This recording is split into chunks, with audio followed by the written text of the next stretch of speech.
Welcome to the Heal from Your Narcissist podcast, your go-to guide for everything you need to know about narcissistic personality disorder and narcissistic abuse.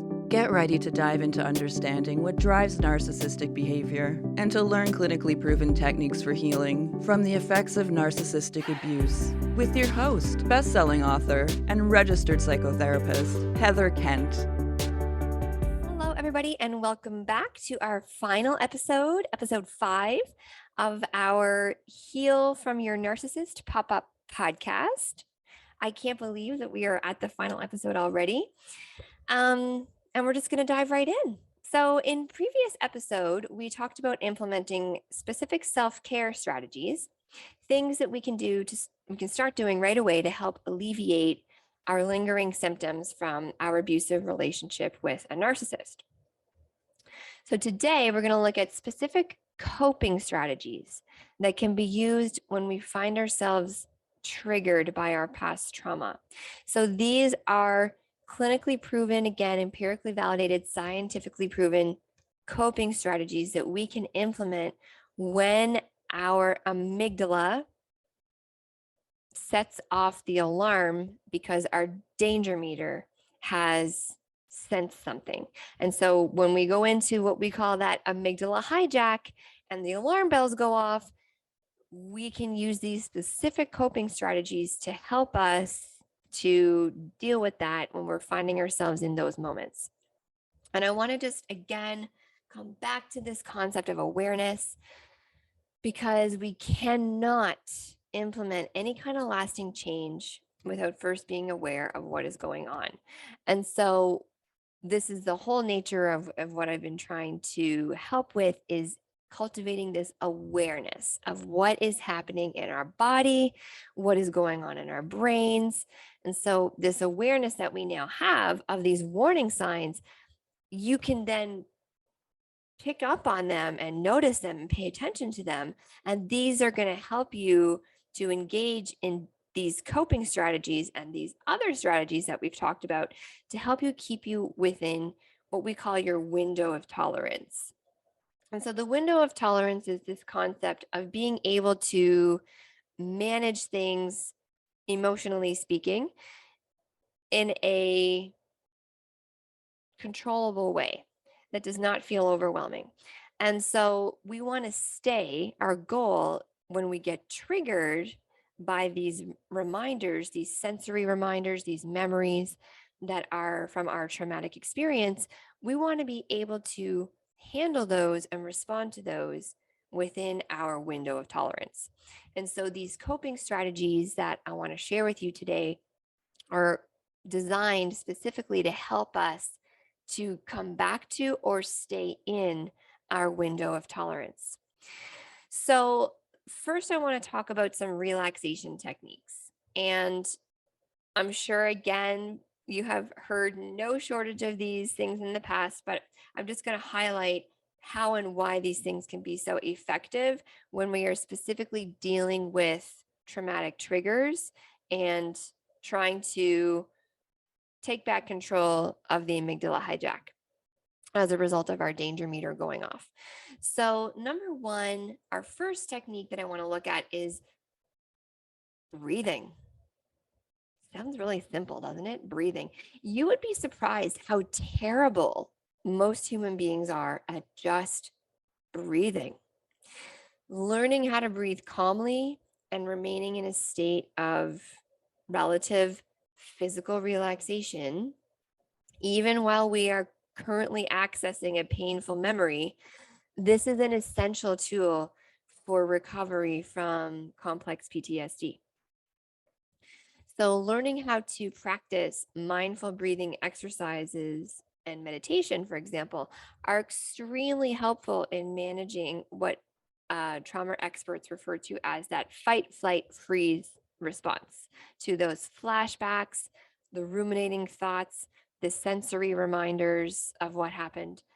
And so when we very deliberately take a few slow, deep breaths, the impact that it has on our bodies is that it slows down something called the parasympathetic nervous system, which calms down our arousal, that danger, danger, react, react, we need to do something.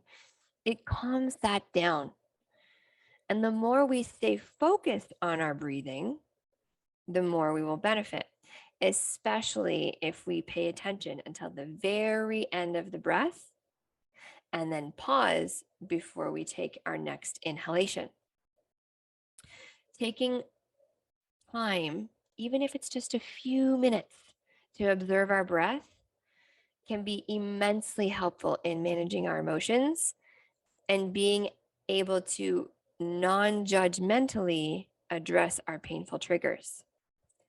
Additionally, this is so cool, meditative breathing actually literally rewires our brain so that we are able to mindfully approach any of these unhelpful responses that we may have typically been doing that keep us stuck in that traumatic event or that traumatic memory. So, if you have never meditated before and would like to try it, again, I would highly recommend that you check out the app I mentioned last time called Insight Timer, as it has over 100,000 free meditations, ranging from 2 minutes long to several hours long. And so there's recordings for people of all ages.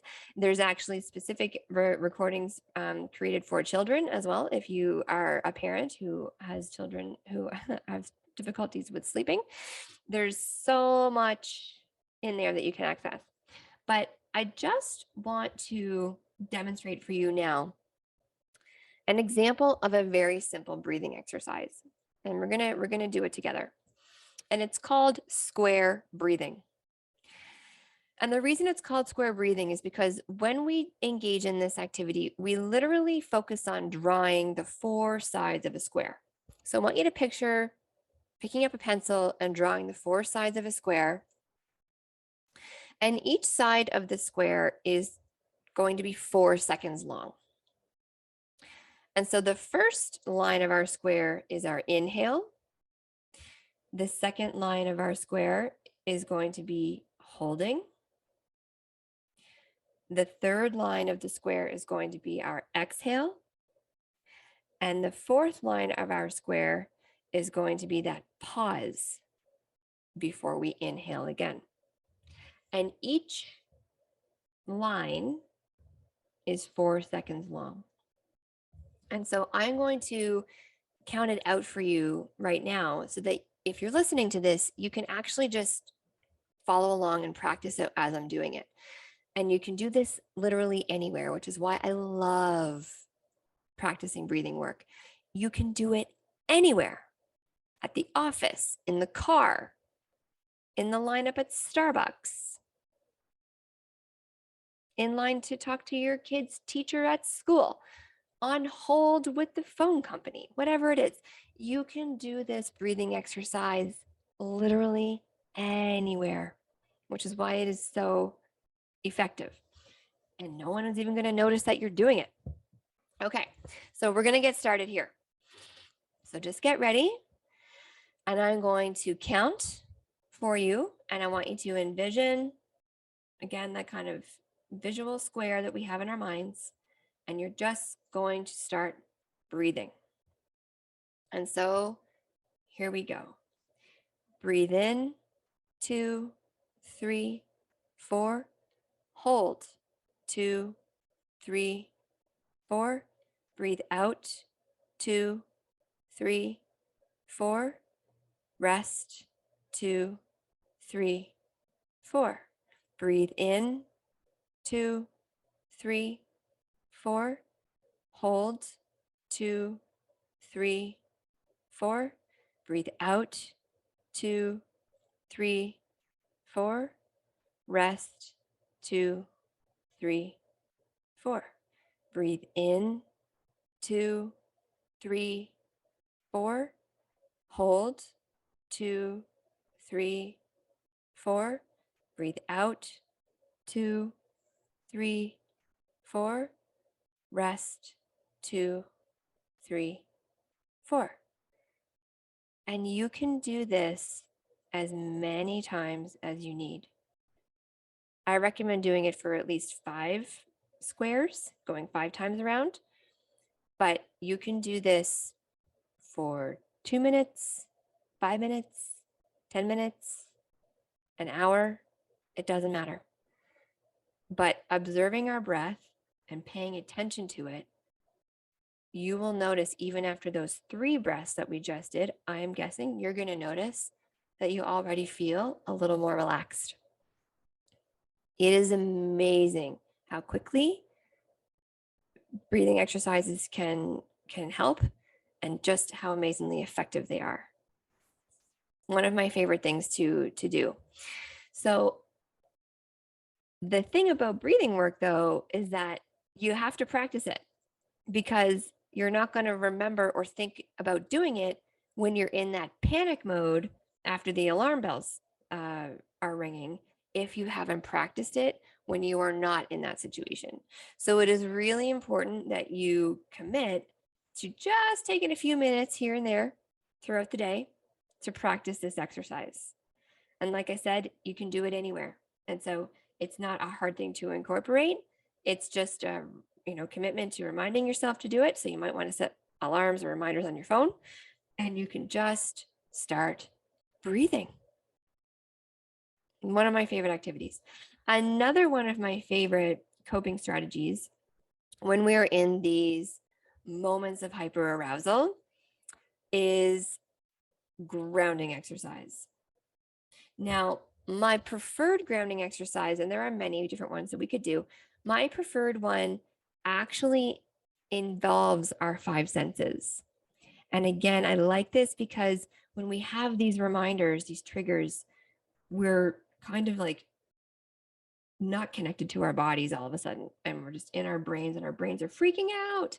And so doing this grounding exercise actually forces us to reconnect to our body, reconnect to our present environment, and reconnect to our 5 senses.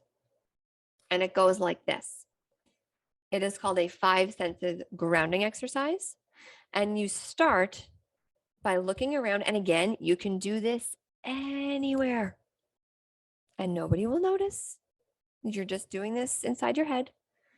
So what I want you to do right now, wherever you are, whatever you're doing, take a look around and name 5 things that you can see. And don't just rattle them off really quickly. Actually, take some time to look at it and say, oh, okay, so I see my water bottle. It's got a bunch of flowers on it. I see this Kleenex box. It's blue. My glasses are here.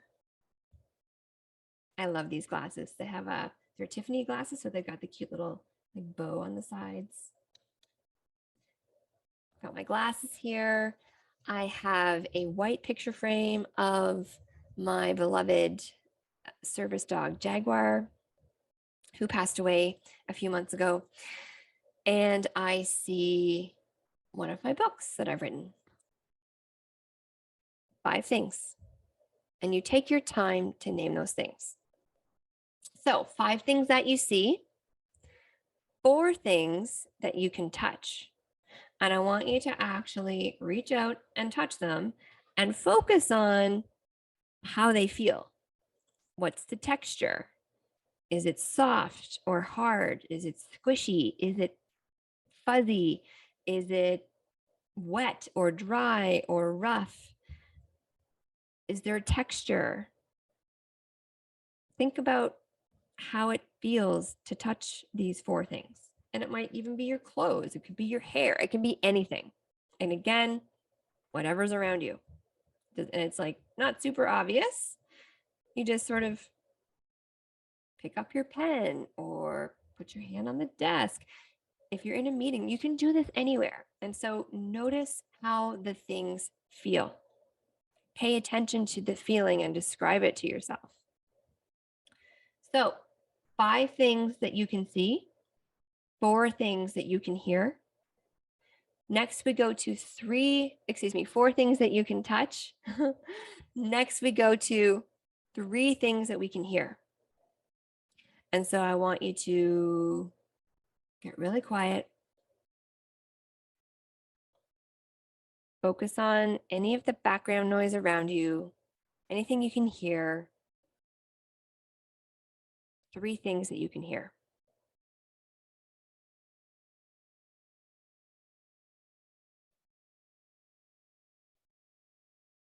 And it might be difficult if you're in a really quiet space. Maybe the only thing you can hear is your breathing.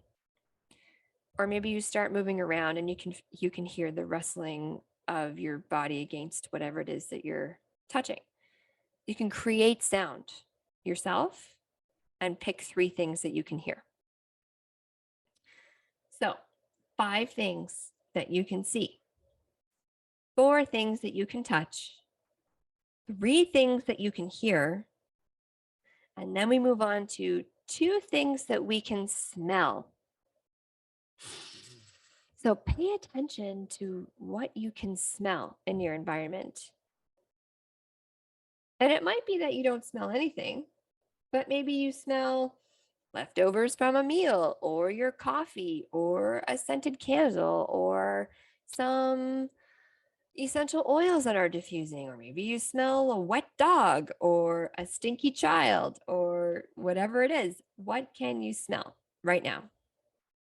And if you can't smell anything that you're aware of, look around. Is there something is there an old coffee cup that you can pick up and smell? And can you smell that? What about, how does your hair smell?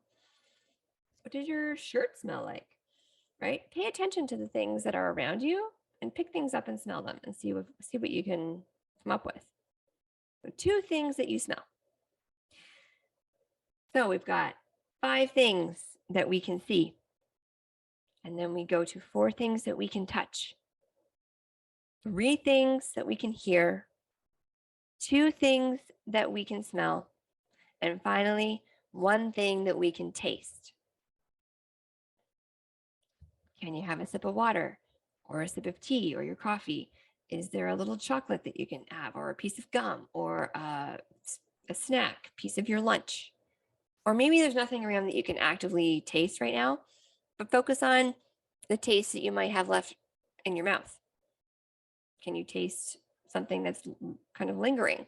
Or does it taste really dry? Can you taste, your lipstick or your lip gloss? Is there a flavor to that? Focus on anything that you can kind of taste. Now, when I was asking you to focus on these things,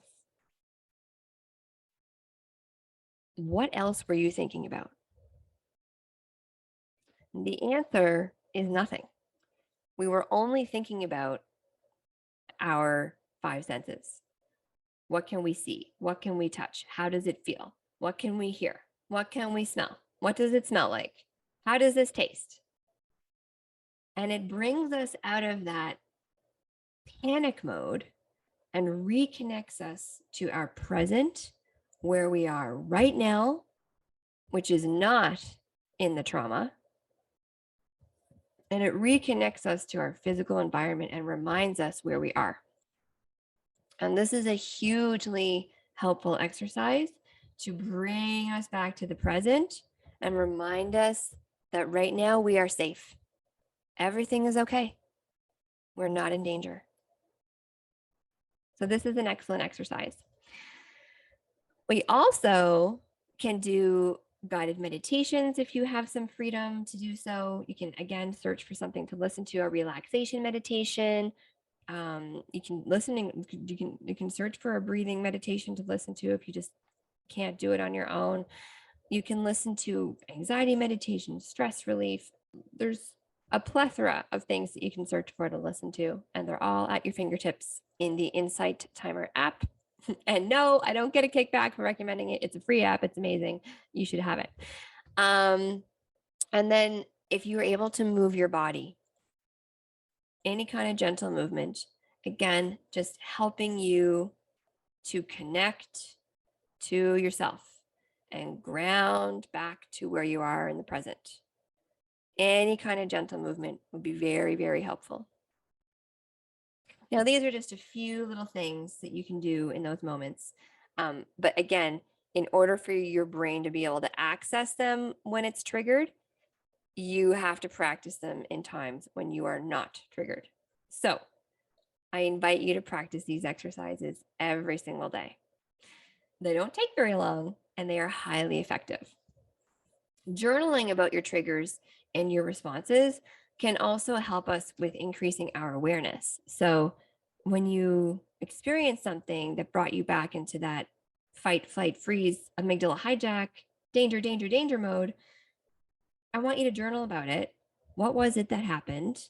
What provoked it? How did you respond? So that helps you to kind of see what your pattern is and helps you to have more of an awareness of what are the things that are triggering you as you move forward. So journaling can be really helpful with increasing our awareness. And then it can help us to kind of be more prepared in those moments. So as a bit of a final wrap up for you today, I just want to share with you a statistic. And it's a pretty shocking one.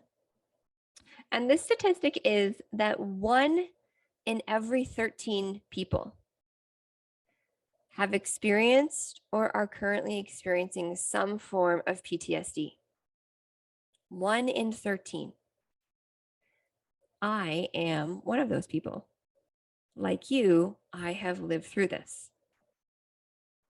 Well, when I was in the middle of it, though, I had no idea what was happening to me or why I was feeling so on edge and on eggshells and scared all the time. And throughout this whole time, throughout 8 years of my life, I managed to start a career, get promoted to a permanent position, create curriculum for new courses that were going to be offered in my school district, run a volunteer service after school club, like I mentioned before, coach a high school cheerleading team. And outwardly to my colleagues and to my friends, I looked very normal. I was successful, I was driven, I was involved in my community, just like many of you who are listening. No one would have ever guessed that I was a victim of abuse or that I was dealing with trauma or PTSD all the time. Heck, I didn't even know that I was dealing with trauma and PTSD for so many years. I had no idea. What I did know, though, is that my danger meter was flashing red constantly.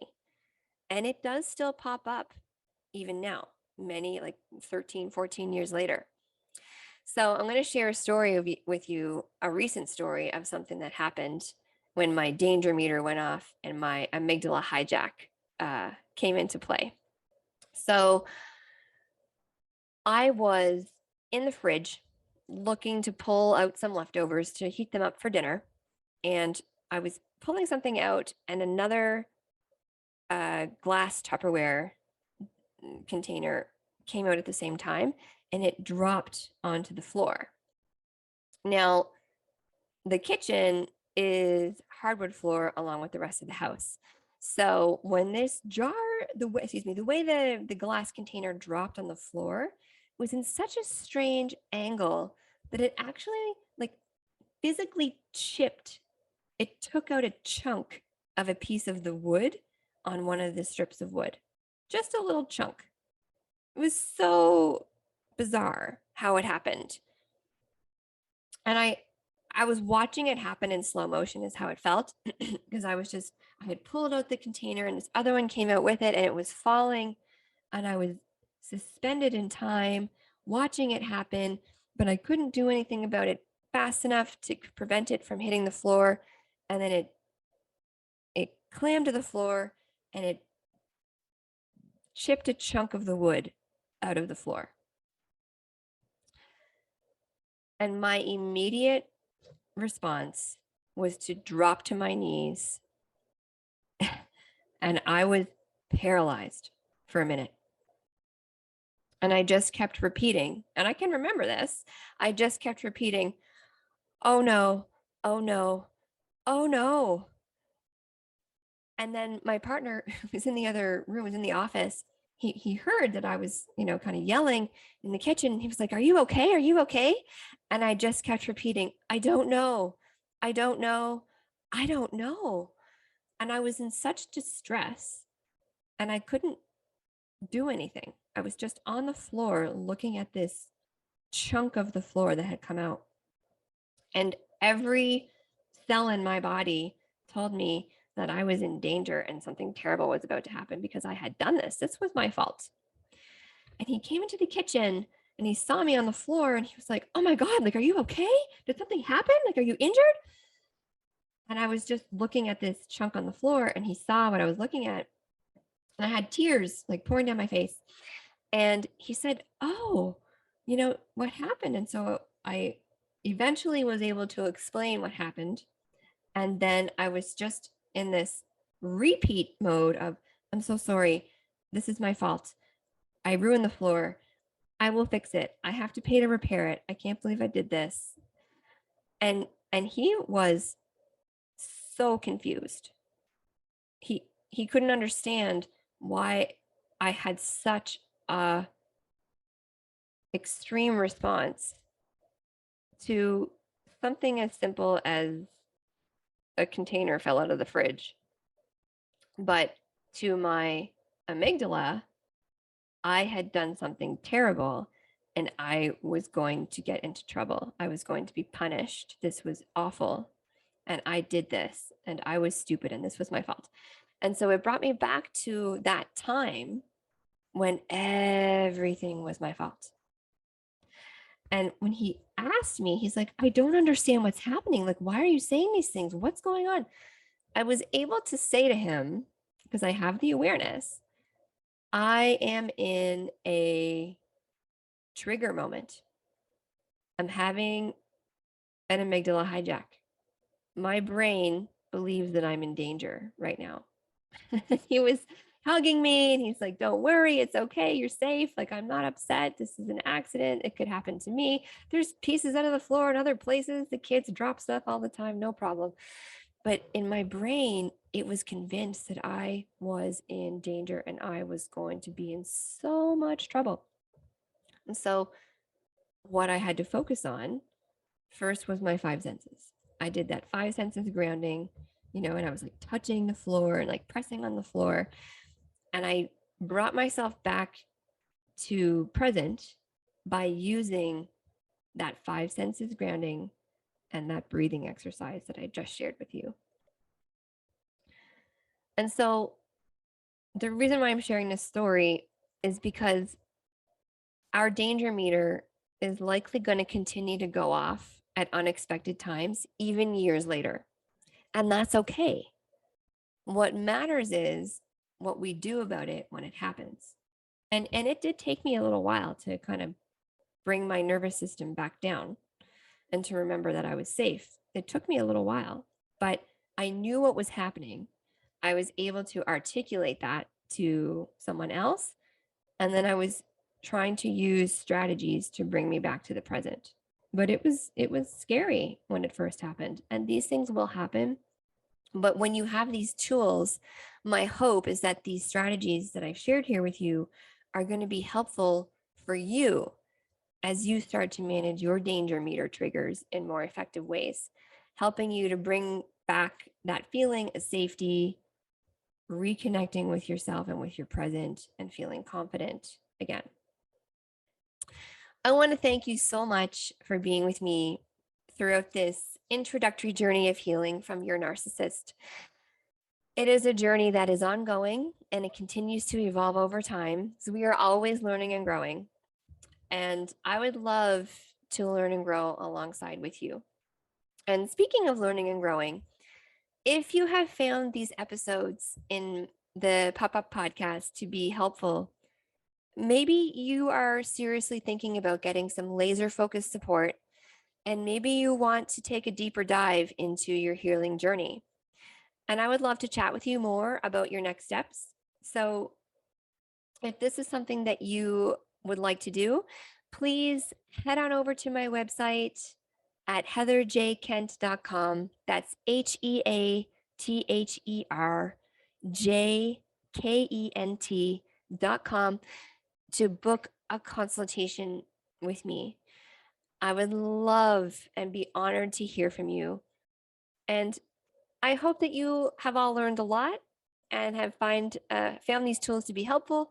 I hope that you continue to find them to be helpful. I wish you all the best as you continue on your healing journey. And I really do hope to hear from you soon. Review on whichever platform you are listening from. And don't forget to connect with Heather directly at www.heatherjkent.com, where you can send her a message, follow her on social media, or book a one-on-one call to continue on your healing journey.